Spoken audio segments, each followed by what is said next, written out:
The following content may contain visuals that are disturbing, graphic, or sensitive in nature. Viewer discretion is advised.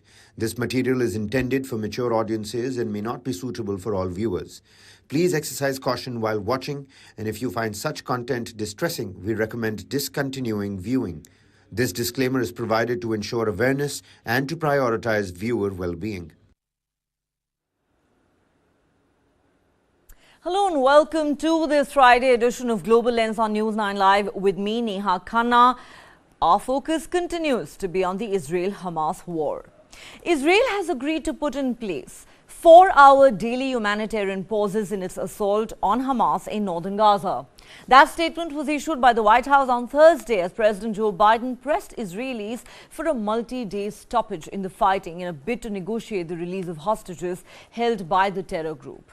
Biden had asked Israeli Prime Minister Benjamin Netanyahu to institute the daily pauses during a Monday phone call and said he had also asked the Israelis for a pause of at least 3 days to allow for hostage negotiations. In fact, Biden told reporters it had taken a little longer than he had hoped for Israel to agree to the humanitarian pauses.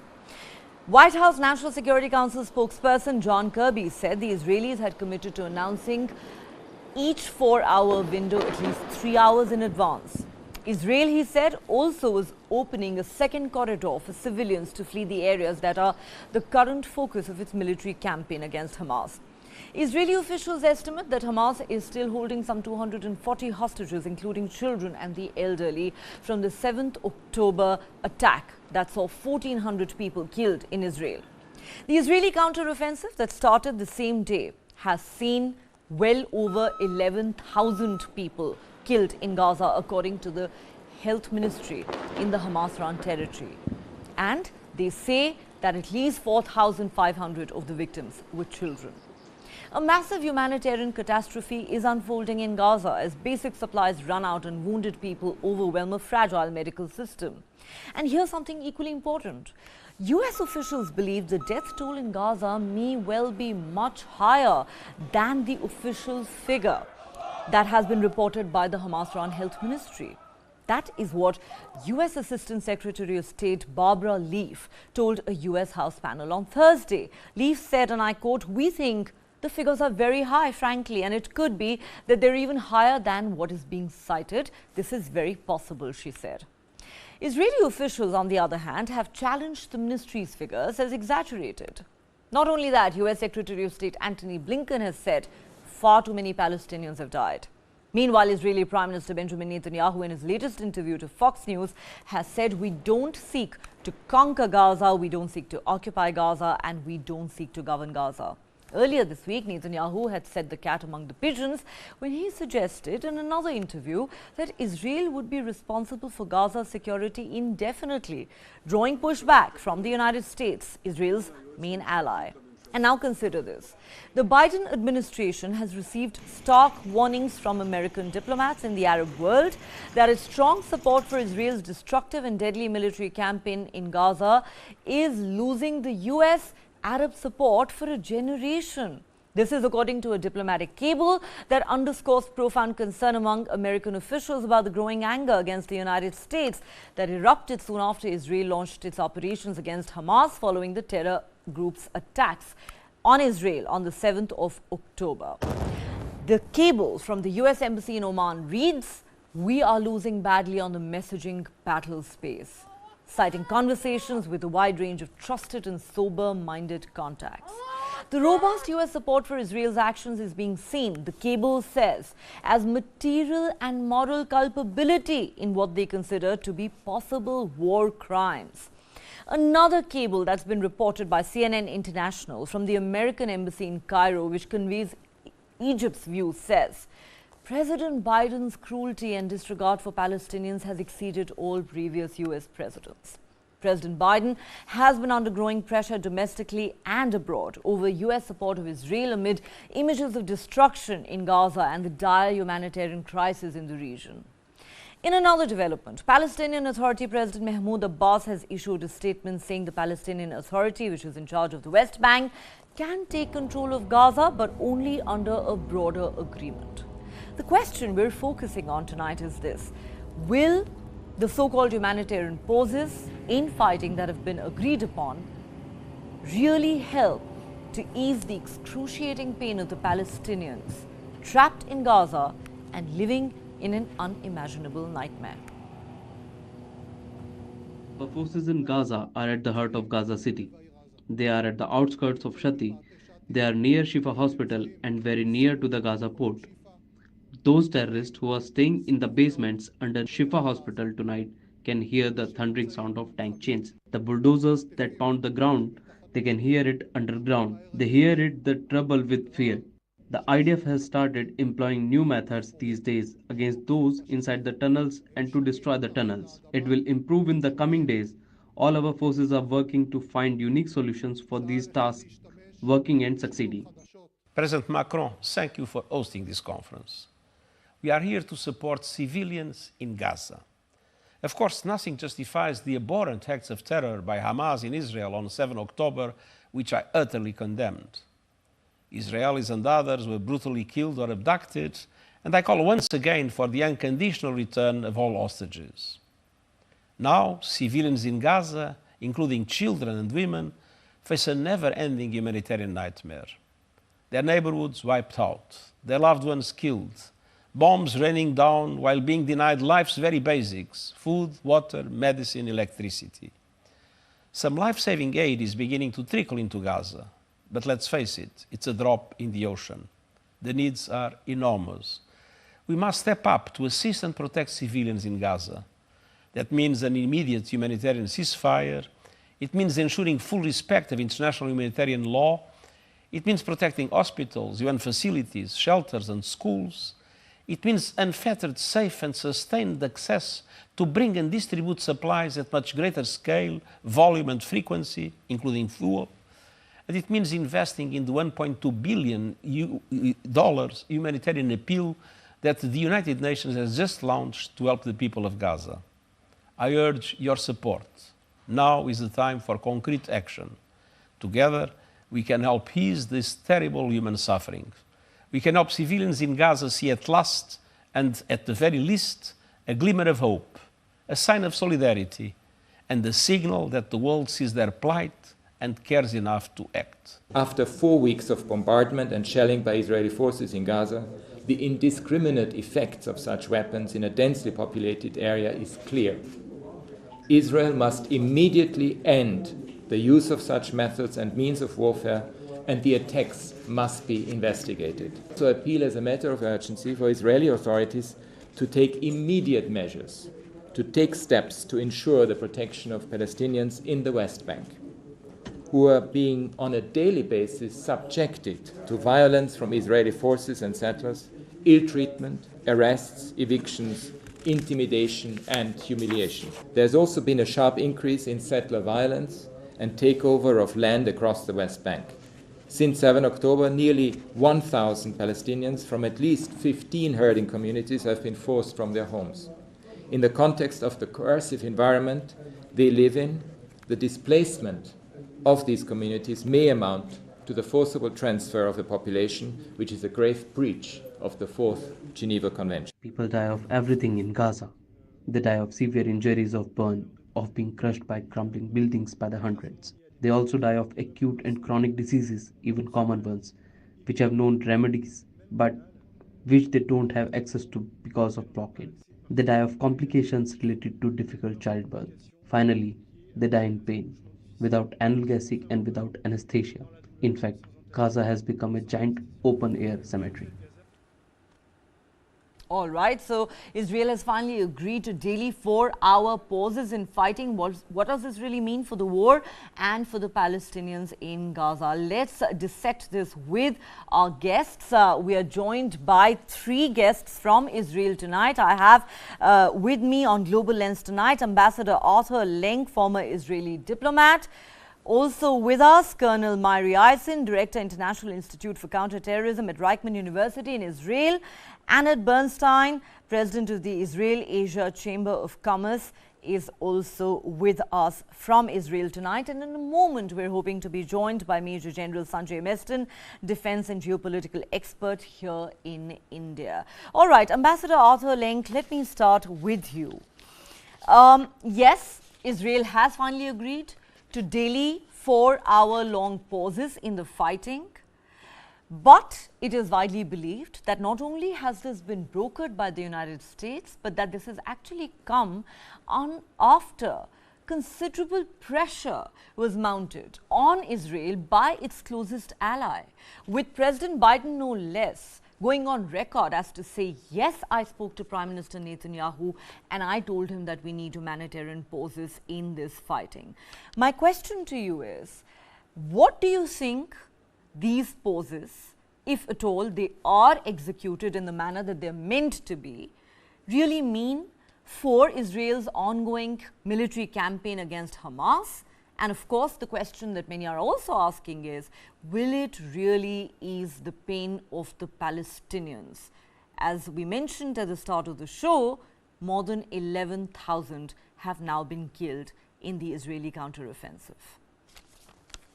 Good evening, and thanks for having me with you. I think that we have this discussion is backwards. The reality is 5 weeks ago tomorrow, Hamas, thousands of Hamas fighters brutally, savagely attacked Israel, killed men, women, children. There was no humanitarian warning before that. The hostages that have been held for 5 weeks, babies, grandmothers, civilians, for the most part, are given no humanitarian leeway whatsoever. I don't understand how the massive, violent, terrorist attack of Hamas is pushed aside, and only Israel who is actually the victim here, is being seen as the aggressor. I can't imagine we're now 15 years after the 2008 Mumbai attacks this very month. Could you imagine in the middle of looking for the terrorists, there was a call for a humanitarian break so that the terrorists could resettle and reorganize and replan to continue on their war? No. Hamas has to give up the hostages. Hamas has to stop terrorizing its own people. Hamas has to stop fighting and stop existing. And in the meantime, Israel is obviously, as you well said, cooperating in humanitarian ways to keep innocent Palestinians out as best as possible. With all due respect, Ambassador, there is one thing I'd like to say before I move on. First and foremost, I assure you that none of us have forgotten about the massacre, the unprecedented butchery and barbarism that were displayed by Hamas when 1,400 innocent Israelis were killed on the 7th of October. We've done multiple shows right here on News9 Live talking about that. But when you remind us of how India has been a victim of terrorism as well, and who knows that better than the people here in this country, and you refer to 26/11, and I know that comparisons have been drawn. Many Israelis have said this is a 9/11. Some have drawn comparisons between 7th October and 26/11. But I would have to point out here to you, while of course there was a lot of anger and outrage and hurt here in India, but we did not bomb Pakistan back to the Stone Age in the aftermath of 26/11. I think let's be very clear about that. So I'm not sure we can really draw parallels here between Israel's response and India's response to 26/11. Let me now move on to our next guest. I will come back to you, Ambassador. Colonel Myri Eisen, let me start with you. There are some intriguing reports that have emerged in the last 24 hours. And in fact, this isn't just a report. I'm quoting the US Assistant Secretary of State, Barbara Leaf, who told a US House panel just yesterday, we think the death toll in Gaza is very high. And frankly, it could be much, much higher than what is being cited by the Hamas-controlled health ministry. This is very possible. So while on the one hand, Israel continues to express skepticism about the figures that are coming out of Gaza, the latest figures that we have today suggest that at least 11,200 Palestinians have been killed in the Israeli counter-offensive so far in the last 34 days, and More than 4,400 of them were children. And this is not me saying it, but a top US official saying the number is actually much higher than that. And there are reports now suggesting that even as the United States, your closest ally, continues to stand in your corner, President Biden is now under growing pressure both domestically and abroad, given that Israel's response is now being seen as not just a very aggressive one, but many are now beginning to characterize it as a war crime or even a genocide. These are not my words. I'm only talking about the criticism that is being leveled against Israel now, increasingly, including in the United States of America. How would you respond to that? Neha, we've been having our discussions here over the last few weeks, and I really appreciate you bringing us here and talking and putting in this Israeli perspective. I think that, Neha, both of us are going to agree, as we're talking to each other, that war is terrible, that Hamas started a barbaric war, as you said before, as Ambassador before from Israel said. When you are in that war, the question is, how do you take that next stage?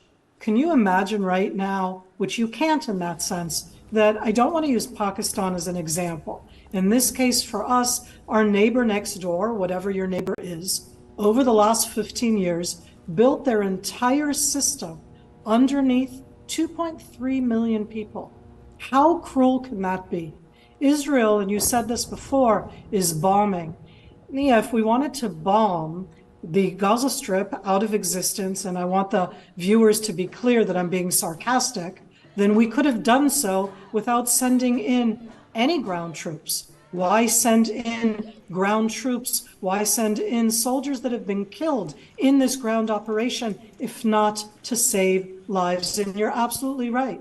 Every civilian that dies is horrible. That's horrible for me. That's horrible for you. Do you know what that does to soldiers who are targeting terrorists, are trying to avoid the civilians, and those civilians are used as human shields? So I'm looking and I'm talking with you and I'm going, we need to make sure that a force, a terror force, an evil force like Hamas that built their entire defense system on the hostages that we're not talking about enough, because as before said, from age 9 months through age 87, and I know you've spoken with them extensively, but they're still there. It's 5 weeks. None of the Hamas have ever said anything about them.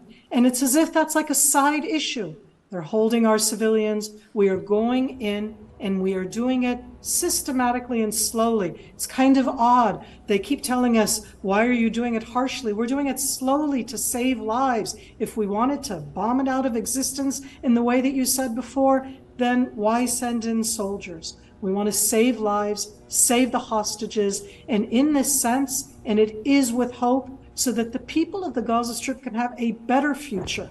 Hamas is not going to give that future, and they need to be destroyed. This is a horrible war, and there's no easy way to do it. There is no easy way to do it, and I think one thing that must be stated, and I've been trying to do that here on my show, is that this is a complex issue that should not be seen through the prism of any reductionist binaries. You know, you're either with us or against us. If you express any sympathy for the Palestinians and the children and the women who are being killed in Gaza, then you are instantly labeled as a Hamas apologist. You know, I think we have to understand. You know, I'm so glad you acknowledge that. I'm so glad you do, because unfortunately, that's not how a lot of Israelis are looking at it. The moment you say something like that, you are labeled as an apologist for Hamas. Having been victims of terrorism ourselves for years and decades now, I can tell you that India is the last country that would be an apologist or a sympathizer for any terror organization in this world, least of all Hamas, given the kind of barbarism that they displayed. However, here, the problem really is, do we need to differentiate between Hamas, the terrorists, and innocent Palestinians who have been caught in this crossfire? Because as we speak, many of them are dying, Many of them are lying wounded in hospitals that are out of operation, that cannot treat them because they do not have adequate medical supplies, they do not have fuel. It's a very, very complex situation, not to mention a nightmarish humanitarian disaster. Let me now go across to Anna Bernstein at this point. Ms. Bernstein, you know, Ambassador Arthur Leng said, I'm surprised that the world has forgotten what happened to Israel on the 7th of October. I assure you the world hasn't forgotten. We haven't forgotten what happened on the 7th of October. Not only was that terror attack unprecedented in your country's history, it is in many ways unprecedented globally in terms of its sheer magnitude and the cruelty that was involved. But let me say this to you here as an observer and as a journalist and as a disinterested party, that while there was a lot of sympathy and support for Israel in the immediate aftermath of the 7th October massacre, now close to 5 weeks later, what's happened is that the mood of the world has shifted because there are innocent people, including women and the elderly and children and little babies who are dying on the other side as well. Like I mentioned at the start of the show, according to American officials, the death figure, the real death figure is likely to be much higher than what is being cited by the Hamas-run health ministry. Therefore, I'm going to ask you this. How do you see this war panning out in the days ahead? How much longer do you think Israel will be able to withstand the growing international pressure for a ceasefire? The fact that the narrative is shifting, the fact that there is growing criticism of Israel. And while Israel on the 7th of October was most certainly the victim, today it is being seen in many quarters as the oppressor or as the aggressor. How is Israel going to deal with that? And do you believe these humanitarian pauses are really going to help ease the pain of the Palestinians who are trapped in the Gaza Strip? Of course, those first, hi, Neha. Of course, those humanitarian pauses will ease the pain. And let me add that several hospitals are being built on the border with Egypt on the south of Gaza Strip. And that's where the civilians are being, and you can see in the pictures also, there is a convoy of civilians marching to the south. And who protects them? Have you seen the pictures of yesterday? Who protects them? The Israeli army, because Hamas was shooting at them when they tried to move to the south. So when you're talking about the numbers, which all of us really don't know what are the numbers, because who are the health authorities of Gaza? Hamas is the government. Hamas rules the health authorities. So we really don't know, but we know that we are doing everything we can to make sure that civilians are not hurt. I'm a mom. No mom wants anyone, any civilian, any children to be hurt. And who are the soldiers? The soldiers are my sons, my husband, and I'm sure that they are sharing the values that I have. So Israel has the highest moral of any army in the world. So the numbers, we don't know, and if US said it or not, eventually the numbers come from Hamas. And let's also discuss the number of terrorists that are being killed. So leave alone the numbers. Now, when you're talking about, many spoke about proportionate, and look at the Hamas leaders being interviewed in the last few days, and they said very clearly, we will do it again. We will do it the 7th of October, another time, and another time, until we eradicate Israel. And we are 10 million. So we need to protect ourselves. It's not something that we can do overnight. And I don't think that there is a pressure from the US.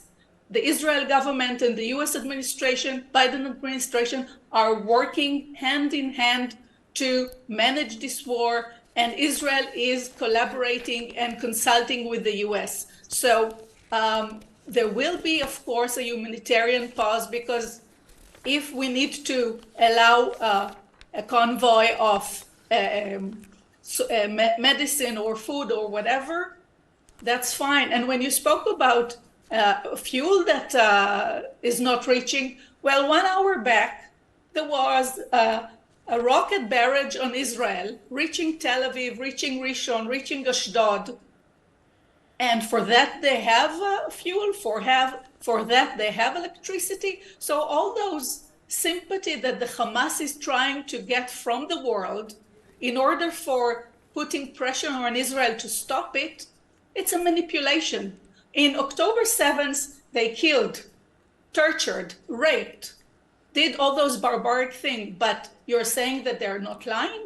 Now they're innocent people? So please remember who is on the other side and understand that although there are casualties, but Israel is wanting to live in peace. We don't want another October 7th. We want to go back to our border. We don't want to occupy Gaza. It's just a headache for us. We really don't want it. But we need to make sure that Gaza will not be this camp of terror. Some people say that that's the largest terror camp in the world. We cannot live there then. You know that my house is 1 hour from the border. So then what? I need to live in fear that one night in the morning someone will shoot my door and kidnap me to Gaza? This is the life that I'm going to have? No, we are in a big threat when Hamas is there. It's about time for more than 15 years, we let Hamas rule Gaza and see what happened. See where we are now. We need to put this to an end. We need to eradicate Hamas, and we're doing it not just for us. We're doing it also for the Palestinians that need to live in peace, not under crazy terror organizations that kill their own people. And then then there will be peace in this region maybe one day. But before that, it will take some time. We don't want to do, as my colleague said, airstrike that will kill civilians. We'll do it slowly, and eventually there will be no Hamas, and Palestinians will be free of Hamas. Okay, can you really achieve that, a scenario where there is no Hamas?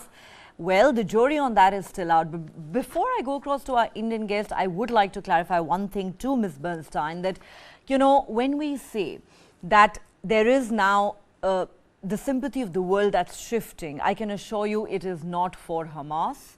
It is for the innocent Palestinians who are dying, who are getting wounded, who do not have basic essentials such as food, water and medicines. And I think it's very important that we draw this distinction between the Hamas terrorists and the innocent Palestinians who've been caught in the crossfire. So if I am expressing my sympathy today, as I did for the victims of the terror attacks in Israel, I can assure you, I do not have any sympathy for any terrorist organization in the world. But yes, my heart does bleed for the innocent Palestinians, including the women and little children who've died there. We must draw that distinction. And since you talked about Hamas interviews and their propaganda, I would also like to place this on record here that in the last 5 weeks, I have interviewed a lot of Israelis, including former prime ministers. I have also had a lot of Palestinian voices on my show. I had the opportunity to interview members of Hamas. I chose not to put them on air. I chose not to give those terrorists a platform on my show. I just want you to be aware of that. Because terrorism is terrorism. We need to be very clear about that. And I don't think anybody is looking to justify what Hamas did, even in the remotest possible way. But let me now go across to Major General Sanjay Meston. General Meston, I have two questions for you. We just heard our Israeli guest say there will only be peace once Hamas has been finished. That is the stated objective of this war as far as Israel is concerned. Everyone, the Prime Minister downwards, has said that repeatedly. The question is that really even a realistic target that Israel is talking about, finishing off Hamas? I mean, we here in India have been victims of terrorism exported by Pakistan for decades now. but we know how things work as far as terror organizations go. Secondly, I want your thoughts on this. CNN International has carried a very interesting story. It quotes diplomatic cables from the Middle East, some of which say that Americans are losing badly on the messaging battle space. It says that, US's unstinting support for Israel is being seen as material and moral culpability in what many consider to be possible war crimes by Israel. And this is something that is likely to increasingly become a headache for President Joe Biden. What are your thoughts, sir, on these two aspects of this war? Neha, good evening. Very pertinent questions. I've heard the Israeli guest also with patience. Now, first question you have raised is it a very realistic target of destroying Hamas?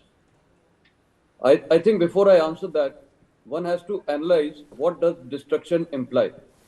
Because majority of the people feel destruction implies, destruction of Hamas implies destroying every individual physically. No, that is not the meaning of destruction. I'll just take you back to Afghanistan, where I was posted as a defense attaché. When the Americans moved in after 9/11, their aim was very clear: find, fix, and finish Al-Qaeda. Now, after 20 years, has Al-Qaeda finished? The answer is, to some extent, yes. Now, what does that involve? That involves finishing the top leadership, the top hierarchy. In this case, Bin Laden was finished off, you are aware, in Pakistan. And thereafter, Al-Zawahiri, who was the number 2, was finished off. So this is what, and even if you recollect, when the Indian Parliament was attacked, way back in 2001, our again stated objective was very, very clear that we were ready to go into a war during Op Prakram. And a stated objective by then the Home Minister, Mr. Advani, was that we have to destroy those 52 people. There were 52 names. Similarly, when the Americans had gone to Iraq, they had also, I think, given about 52 names. Now, these are all leadership names, not the entire cadre. So when it involves destruction, destruction implies finishing of the top leadership. That is point one.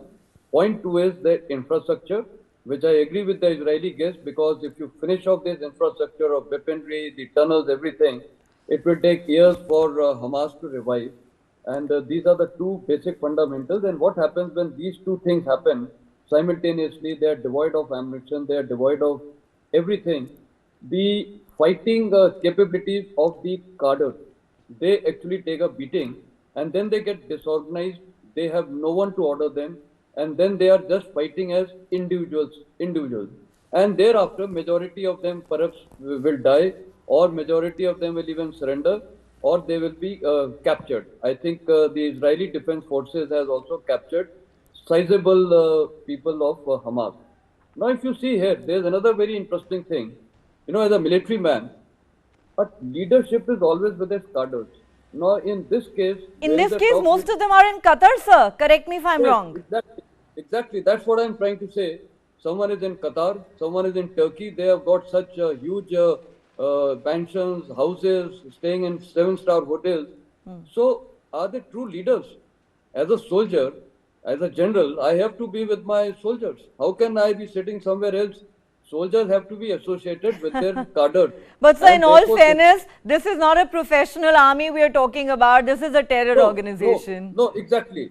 So now you look at the terrorism, these terrorists, they have just put their cadres and some senior people on the fighting battle, on the battlefront, and they are themselves in Qatar and Turkey and making all statements. Yes. So this is what I want to say. The destruction does not imply finishing of every individual. That will never happen. And as regards ideology is there. I think over a period of time, ideology will also change. If you now go back into history, 2011, Mahmoud Abbas, he made a very important, pertinent statement that after the adoption of the UN General Assembly 181 resolution, where it was decided that Israel will be declared as a state in 1947. It was decided, and I think it was May 1948 that they came into existence. The next day there was a war. Next very day, 5 Arab nations attacked them. That means they went against the United Nations General Assembly resolution. And Mohammed Abbas has recently stated in 2011 that the biggest mistake made was that why the Arabs then attacked Israel. If they wouldn't have attacked, I think everything would have been in order. And after that attack, if you recollect, Jordan was being managed, West Bank was being managed by Jordan. And who was managing Gaza? It was being managed by Egypt. So, Arab world has in fact been instrumental in dividing the Palestinians for a the two-state solution. But you're talking about Mahmoud Abbas, the Palestinian Authority president. He's made an interesting statement today as well, and I want to discuss that with our Israeli guests. Ambassador Arthur Lenk, if I could come to you. Now, of course, critics of Prime Minister Benjamin Netanyahu say that he and his far-right government in Israel have virtually made the two-state solution impossible, and that is what has led to a significant escalation of tensions in the region. Of course, I am not for a second condoning what happened on the 7th of October. A couple of days ago, Prime Minister Netanyahu, in a sense, created quite a controversy when he told ABC News in the US that we're going to have security responsibility in Gaza for an indefinite period of time, even after the war. Has he now, in a sense, done damage control by telling Fox News in his latest interview, we don't seek to conquer Gaza, we don't seek to occupy Gaza, and we don't seek to govern Gaza? Because many had thought that Israel was sending out mixed signals.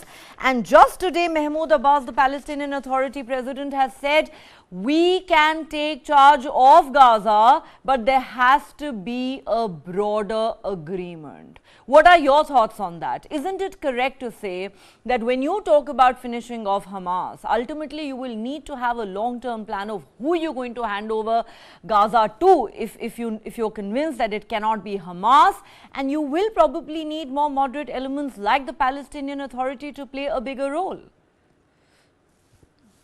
Yeah, first, I don't disagree with what you're saying at all. I think that that's reasonable. But the dilemma that Israel faces right now is, how do we create a reality so that Palestinians can be our neighbors? Hamas cannot. They've proven it that it's not possible for them to be neighbors. It's not possible for them to take care of their own people. They're not interested in that. They build tunnels, but don't let their own people be protected there.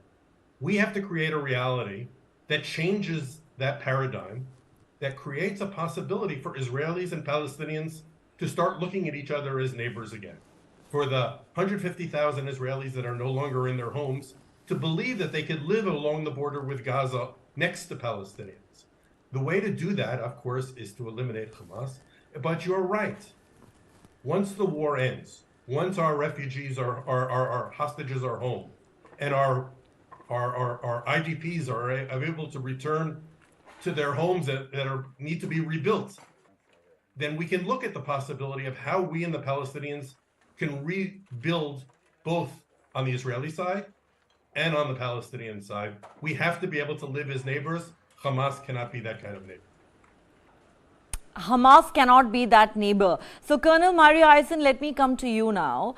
Questions have been asked of Israeli leaders in recent weeks as to what their long-term vision for a post-war scenario in Gaza really is. Yoav Gallant, the defense minister, said we have no interest in controlling life in Gaza. Then, like I said, came the controversial statement from Prime Minister Netanyahu, where he talked about being responsible for the security of Gaza for an indefinite period of time. And now, in his Fox News interview, he says, no, we're not interested in reoccupying or governing Gaza. And yes, your closest ally, the United States, has been at pains to say it would be a big mistake for Israel to reoccupy Gaza. So if there is indeed clarity in Tel Aviv that we are not going to reoccupy or govern Gaza, then what really is the way forward? Who do you think you can actually hand over Gaza to once, let's say theoretically, you have managed to finish off Hamas or at least its terror infrastructure? Neha, you're asking the questions that we probably will be asking in Israel at our Shabbat dinners, where most families have all of their families called up, so they're not actually at the dinner table. Because it's a question, it's not an exclamation mark. There are different scenarios that we can look at. Will it be something international? Will it be something Arab? Can we, not Israel, but can the arena that we're in build a different kind of Palestinian leadership? For example, what you were talking about before, also with the ambassador, about a Palestinian leadership based on the Palestinian Authority in the West Bank. And everything you said before is part in the background. It isn't that there's been a wonderful relationship until now. They are not Hamas terrorists. So when you're looking at that next day, I really want to share with the viewers for a moment why I can't answer that. Because we're still in a war, Neha. We still don't yet know what Hezbollah is going to do. In addition to the hundreds of thousands that have been evacuated from the south of Israel to save their lives, their communities were destroyed. Tens of thousands of Israelis inside Israel were relocated from Israel's northern border. How can I talk about the day after in the Gaza Strip when I want to talk about the destruction of Hamas without bringing into the equation, what do you do with Hezbollah and Lebanon? They've been firing rockets at us, mortars at us, anti-tank missiles at us every single day, and we haven't mentioned them once until now, and that's why I can't talk yet about the day after. I'm thinking about it. I understand the importance. I want a better future for the people of Gaza. They deserve it, as you've said.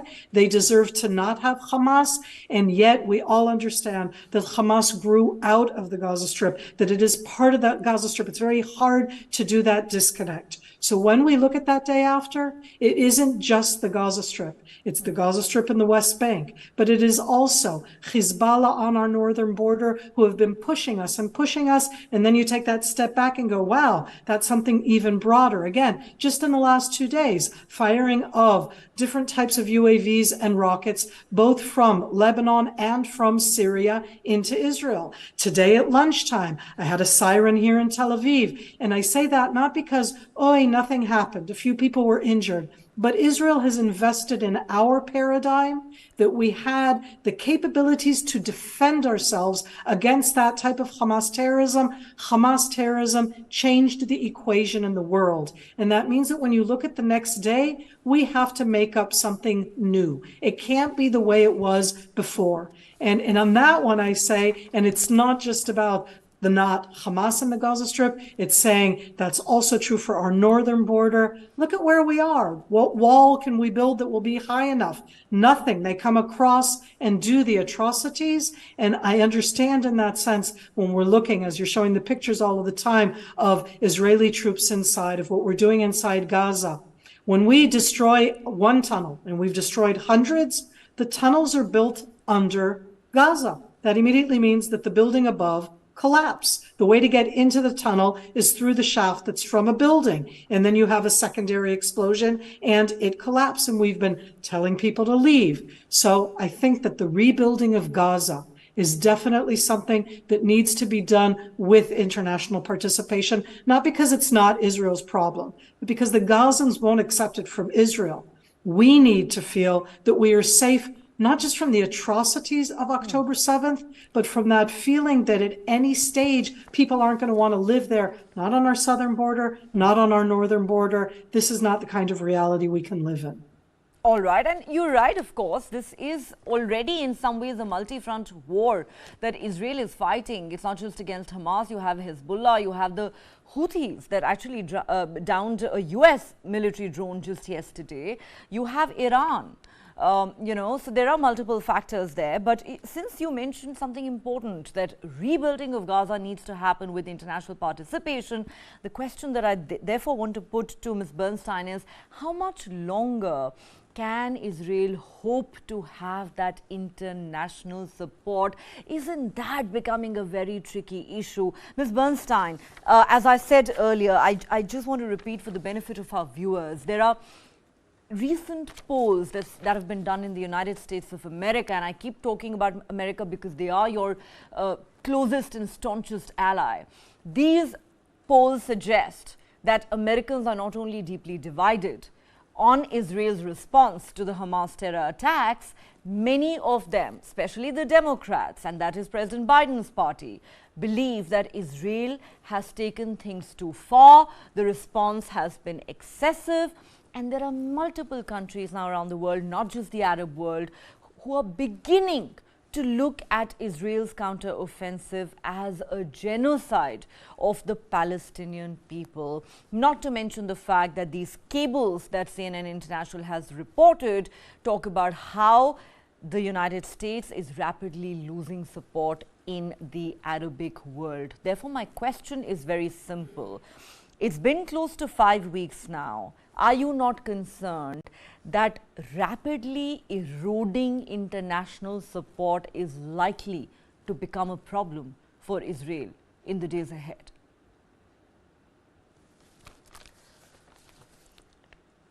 Could you unmute yourself, please?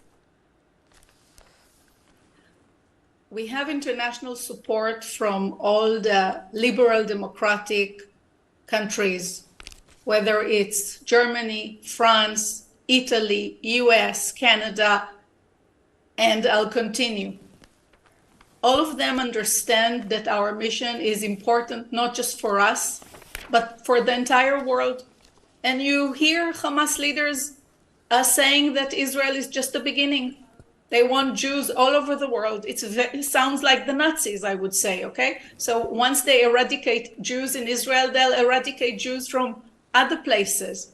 And anti-Semitic is happening all over the world. And yesterday or the day before, a Jew in Los Angeles was murdered in a pro-Palestine rally. So the world is with us. I understand that the streets of US is seeing those scenes that you're showing now, and you hear about the casualties, and it hurts everyone. But you need to look at the big picture, and the big picture is to get rid of Hamas.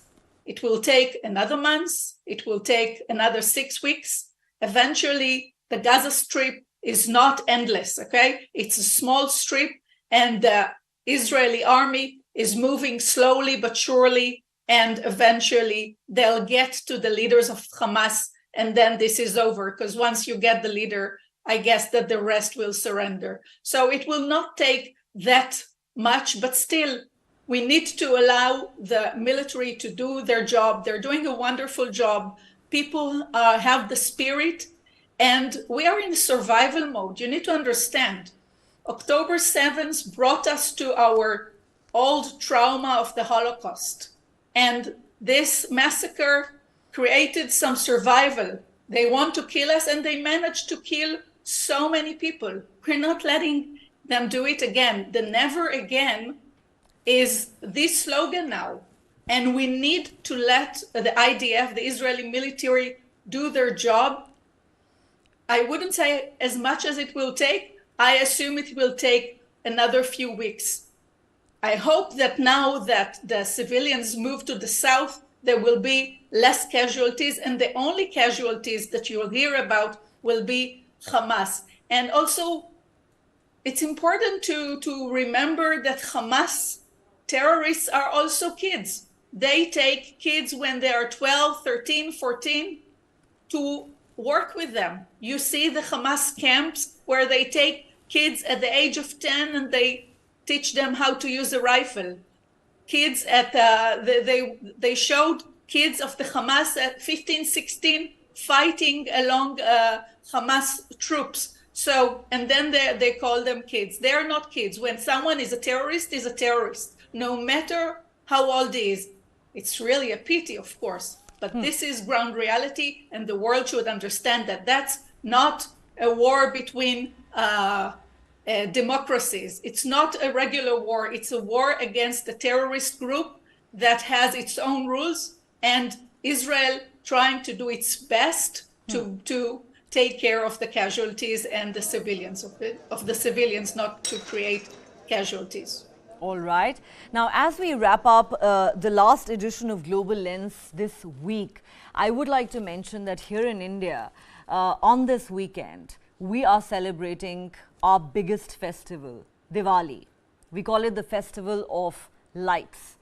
And as I wish all our viewers a very happy and peaceful Diwali, I would also like to wish our Israeli friends a peaceful time given what happened on your last Jewish holiday. May it never ever happen again. And if I may add, I also hope and pray for peace for Palestinians. We all wish to see an end to this war at the earliest. On that note, thank you so much to all my guests for joining me on the show. Thanks very much. All right.